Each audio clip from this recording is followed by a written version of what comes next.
Hi, my name is Jay Bonner, and this is video 28, Prayers, the Sword of the Spirit. We're in a spiritual battle for the future of mankind. I've been talking with you a lot about where I am and with what's happening in my life, and I've come to realize that the way that we're going to win is prayer. My pastor just recently had a major transformation that happened in his life, and he contributed it all to prayer. And so his focus since October has been prayer. And I have to admit that I haven't been really that engrossed in being a prayer warrior. I talk to God all the time and pray, in relationship, but I haven't really gotten into praying for success of this battle that we're fighting for the future of mankind. The United States of America was taken over in 1913 and by a banking elite. And until we remove the control of the creation of money from this banking elite, each and every one of us are slaves. We are enslaved to debt. All you have to do is to look at the fact that we're 23 or so trillion dollars now in debt that they disclose. And so you're looking at, we've been enslaved by this debt, and so we're under servitude to these banking elite. Now there is a process and there's a way that we can end up getting out of this debt, and I've mentioned that in one of my videos there, how we can end up being able to get out.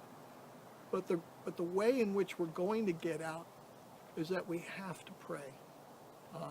Prayer is going to have to be used to change the minds and hearts of men, their personal convictions.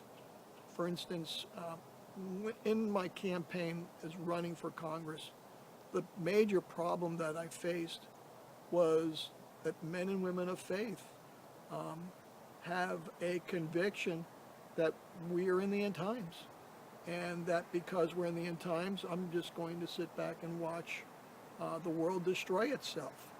And I had an argument or a discussion with my pastor about that, and I said, that even Jesus Christ didn't know when the end time was coming. How could you end up knowing that we are in the end times? And so anyway, this personal conviction has hindered the advancement or the freeing ourselves from this slavery, this bondage. Now, for me, on a personal level, the pearl of great price has just recently hit me, and in essence, this desire to be free, this hope to be free, this knowledge through a personal relationship with God to be free, has been on my forefront, but I guess I could say that I'm under a battle also, and the battle is part of what's going to occupy my time, what's more important. Is it where are my priorities going to lie? Where am I going to put my efforts?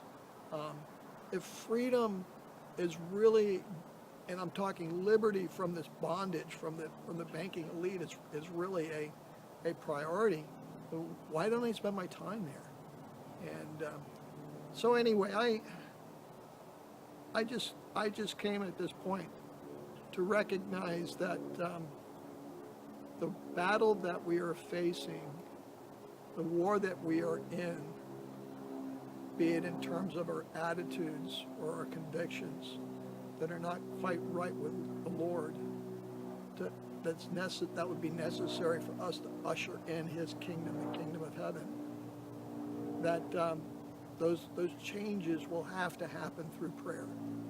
And so I'm looking at myself how I need to be more into prayer, and I need to be more into asking God for His guidance and His direction and His relationship with me and with others. And so I just hey, prayer is prayer is the sword of the Spirit. May God bless you. May God bless America.